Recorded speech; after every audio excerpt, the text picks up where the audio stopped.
Kemudian Nabi Yakub bisa melihat lagi apa enggak? Bisa.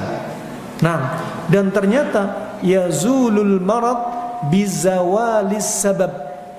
Penyakit itu hilang dengan hilangnya sebab.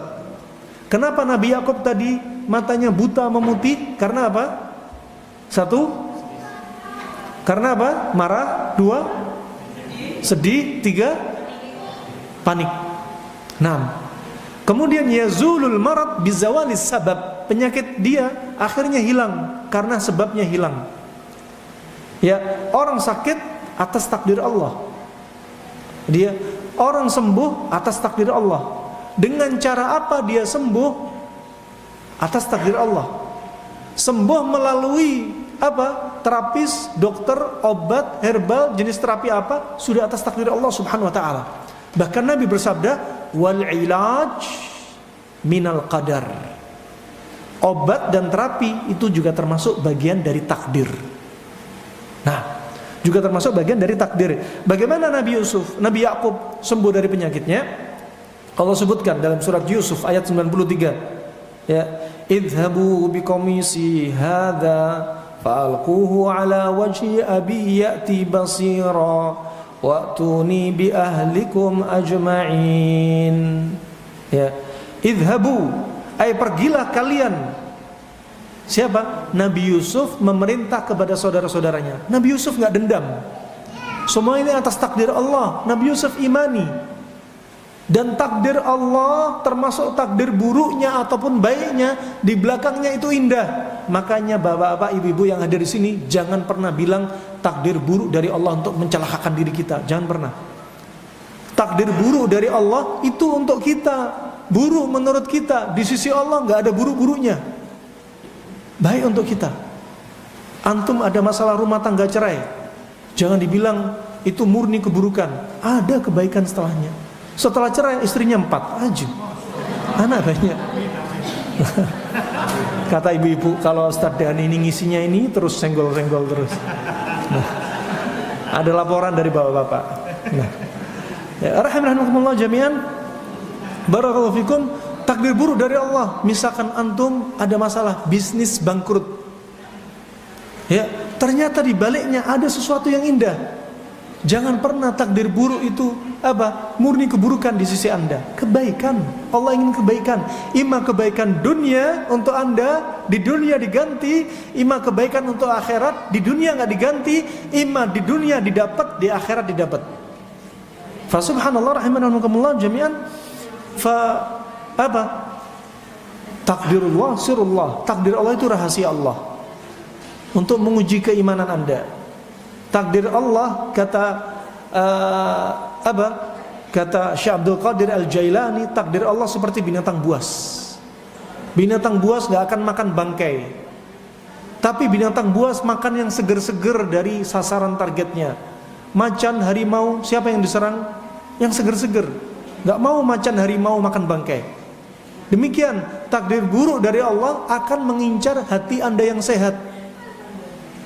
Ya, enggak mengincar siapa? Hati yang sudah mati. Enggak. Hatinya orang enggak beriman kepada Allah dan Rasulnya SAW. Yang diincar justru orang yang beriman, yang imannya kuat, diincar nih. Fabarakallahu fikum rahimakumullah. Wa subhanallah. Bagaimana penyakit atau kebutaan pada diri Nabi Yakub kemudian sembuh? Yazulul marad bizawalis sabab. Ya. Kemudian apa? Nabi Yusuf memerintahkan kepada saudara-saudaranya apa? Kata Nabi Yusuf, fa'alquhu ala wajhi abi. Maka pergilah kamu dengan membawa baju gamisku ini, lalu letakkanlah baju gamisku ini di wajah ayahku. Fa'alquhu bukan berarti dilempar ke wajah ayahku, bukan. Nah, ini enggak punya adab nih. Anak bajunya kotor, bapak ibunya disuruh nyuci. Nih baju kotorku, aku pulang dari pondok. Gak adab. Nah, Nabi Yusuf memerintahkan kepada saudaranya agar bajunya apa? Diletakkan di wajah bapaknya yang sudah buta. Beliau sedih. Berapa tahun? Lebih dari 30 tahun. Kata Muqatil, Nabi Yakub buta sekitar 6 tahun. 6 tahun buta. gara-gara masalah psikisnya tadi. Kemudian nanti bapakku akan melihat kembali setelah bajunya diberikan di wajah bapaknya, dan bawalah keluargamu semuanya kepadaku. Coba, di balik takdir buruk menurut manusia ada keindahan. Ketika Nabi Yusuf sudah jaya, semua keluarga kalian bawa ke sini, diajak senang-senang, menikmati kesenangan yang dirasakan Nabi Yusuf alaihissalam. Di sini Nabi Yakub bisa melihat lagi apa enggak? Bisa melihat. Kata ahli tafsir, enggak lepas dari dua sebab. Sebab yang pertama, tadi dia sedih, panik, marah ketika bajunya Nabi Yusuf ditaruh di wajahnya bapaknya, dicium. Ini aroma baju anakku ini. Terus apa? Rasa senang muncul. Hilang rasa sedih, hilang rasa panik, hilanglah amarah. Kemudian dia bisa melihat, kalau bahasa sekarang endorfinnya naik lagi, adrenalinnya mulai turun, kortisol mulai turun, insulin mulai naik lagi. Ya, kemudian dia bisa melihat lagi. Yang kedua, ini yang paling penting, sebab kedua itu adalah mukjizat dari Allah untuk kedua nabi, Nabi Yusuf dan Nabi Yakub. Bisa difahami? Berarti penyakit itu hilang dengan cara menghilangkan sebab. Contoh, ada anak antum kena panas, demam. Contoh misal, antum konsentrasi dengan gejala, simptom. Gejalanya apa? Panas. Dikompres terus, dikasih paracetamol terus. Tapi antum gak mencari sebab. Ada orang yang panas karena diare. Ada orang panas karena kurang cairan. Ada orang panas karena nahan rasa nyeri. Ada orang yang panas karena psikisnya ikut panas. Ada orang yang panas karena kurang tidur. Ada orang panas karena kebanyakan makan sifatnya panas-panas.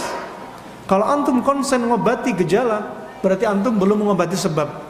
Tapi cari hakikat sebabnya, itu hakikat obat. Dan di sini termasuk ada apa? Yazulul marad bizawali as-sabab. Penyakit itu dihilangkan dengan melalui menghilangkan sebab. Makanya hadis Jabir bin Abdullah riwayat Imam Muslim, likulli da'in dawa. Setiap penyakit pasti ada obatnya. Penyakit pasti ada obatnya. Maka antum sebagai dokter muslim, perawat muslim, terapis muslim, jangan pernah bilang HIV gak ada obatnya, hepatitis B gak ada obatnya, TBC gak ada obatnya. Tidak, umat Islam harus yakin Nabi sudah bersabda, hadis juga termasuk bagian dari wahyu. Wa may yantiqu 'anil hawa in huwa illa wahyu yuha. Termasuk apa? Ada obatnya semuanya. Kalau bilang enggak ada obatnya, HIV enggak ada obatnya, autoimun enggak ada obatnya, jangan bilang enggak ada obat. Nabi sudah bersabda, kalau bilang enggak ada obatnya karena dia belum bisa menyingkap obatnya. Dalam riwayat Imam Ahmad ditambahi, alimahu man alima wa jahilahu man jahilah. Taulah orang yang tahu dan bodohlah orang yang bodoh. Kenapa dia bilang HIV gak ada obatnya? Karena dia belum punya ilmunya, belum bisa menyingkap. Padahal Allah sudah turunkan. Allah turunkan penyakit dan obat, sudah sekalian satu paket.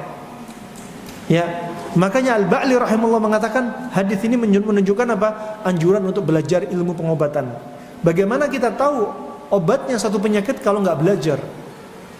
Kemudian dalam hadis Jabir bin Abdullah ini dilanjutkan, likulli da'in dawa. Setiap penyakit pasti ada obatnya. Kemudian apa? Wa idza usiba dawa ad-da'i bar'a biidznillah. Kalau sudah obat cocok sama penyakit, maka akan sembuh dengan izin Allah.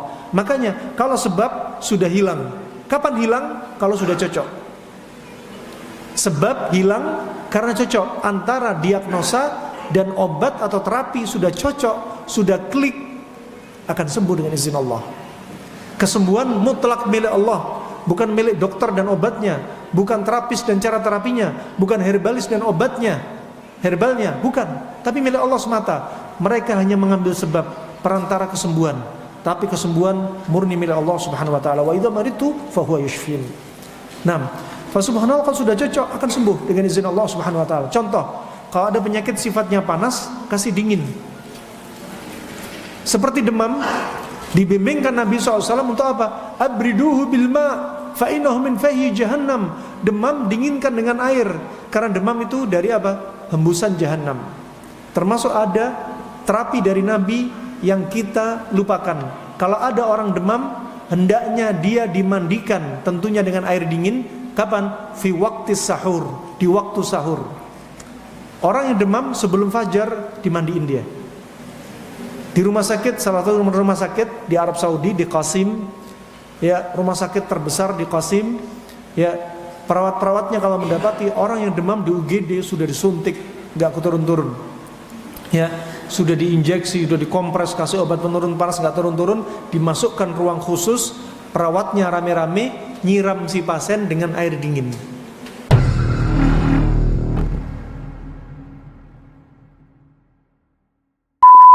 Al-Amwa, menemani ibadahmu juga hijrahmu.